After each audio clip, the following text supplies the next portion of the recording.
Hello সবাইকে, কেমন আছো সবাই? আর আজকে দেখো আমি বহুদিন পরে আবার একটা নতুন ভিডিও নিয়ে চলে এসেছি। তো আজকে যাচ্ছি আমি আমার মামার দোকানে। শুভ অক্ষয় তৃতীয়া উপলক্ষে মামার দোকানে হচ্ছে পুজো। আর সেখানে আমি পৌঁছে গিয়ে দেখলাম যে আমি অলওয়েজ লেট, আর আজও লেট করেছি। আর গিয়ে দেখি পুজো তো শুরুই হয়ে গেছে। কারণ মামা খুব সকাল সকাল পুজো করতে পছন্দ, মানে ভালোবাসে। প্রতি বছরই সকাল সকালই করেন। আর আমি ঘুম থেকে লেট করে উঠে দেখি গিয়ে পুজোও পাই না। তো দেখো গিয়ে দেখলাম পুজো শুরু হয়ে গেছে, যেহেতু তাই আর কি করবো, করার মতো সেরকম কিছু ছিল না। বাইরে দাঁড়িয়ে দাঁড়িয়ে আমি একটু ভিডিও করে নিচ্ছিলাম।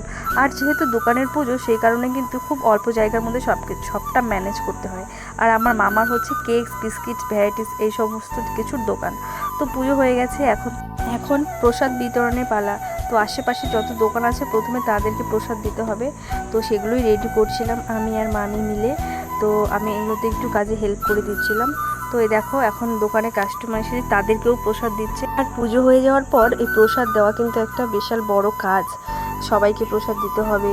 তো আর জানো তো, যাকে প্রসাদ দিচ্ছিলাম সেই শুধু ক্যারি ব্যাগ চাচ্ছে, মানে আমি বিরক্তই হয়ে গেছিলাম। তো যাই হোক, এখানে প্রসাদ দিতে দিতে আমাদেরও খিদে পেয়ে গেছিলো, আর দুপুরও হয়ে আসছিলো। তাই আমি মামার দোকান থেকে নিয়ে নিলাম একটা বাউলি কেক আর একটা চকলেট।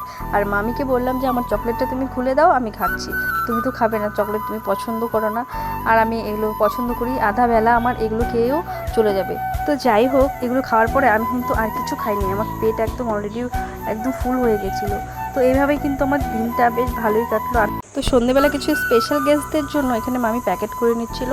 তো এই ছিল আজকের ভিডিও। কেমন লাগলো অবশ্যই জানিও, ভালো লাগলে লাইক, কমেন্ট, শেয়ার, আমার চ্যানেলটিকে সাবস্ক্রাইব করে দিও। সবাই ভালো থেকো, টাটা।